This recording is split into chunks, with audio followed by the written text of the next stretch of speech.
जब साधक self realisation को प्राप्त कर रहा होता है तो भी वो अलग अलग लोक में उसको लेकर के, ये जो स्पिरिचुअल गाइड्स हैं, उसके जो गुरु है, वो लेकर के जाता है, वो भ्रमण कराता है, प्रत्येक लोक का भ्रमण कराता है। जहां जहां जो जो घटना जो अधूरी रह गई होती है, any unfinished task he finishes it. इसीलिए मैं कहता हूं कि इस जीवन में अधूरा कुछ भी नहीं रखना। Do not keep anything pending. ऐसा कुछ मत करना कि कल देख लेंगे, कल कर लेंगे। अगर इच्छा है करने की तो अभी कर लेना, नहीं तो अभी मेरे को करना का ही नहीं है। I have no desire to do it. I am not keeping anything pending. मुझे अगर कुछ बोलना है तो समय आने पर बोलूंगा, ऐसा कुछ नहीं है। या तो अभी बोल दो या मुझे बोलने का ही नहीं है।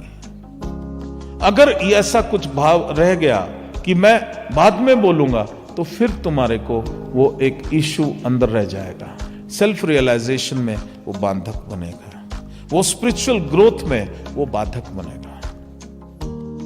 कोई भी दुख जो है, कोई भी पीड़ा है, उसको उसी समय अंडरस्टैंड कर लेना, उसी समय you work out with that pain, उसी समय उसको विटनेस कर लेना और उसी समय let go of it and release it.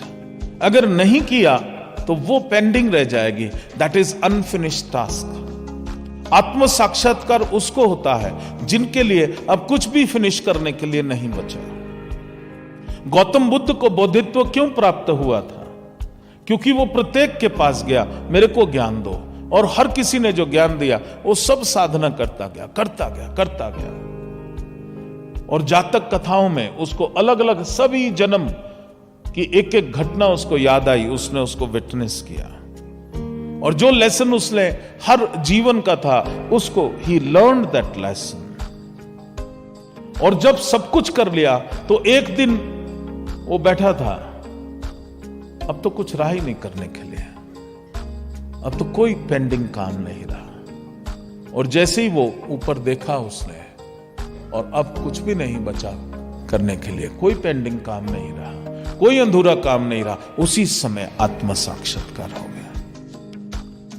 तो इसलिए जीवन में एक ये सिद्धांत बनाओ, do not let any task remain incomplete.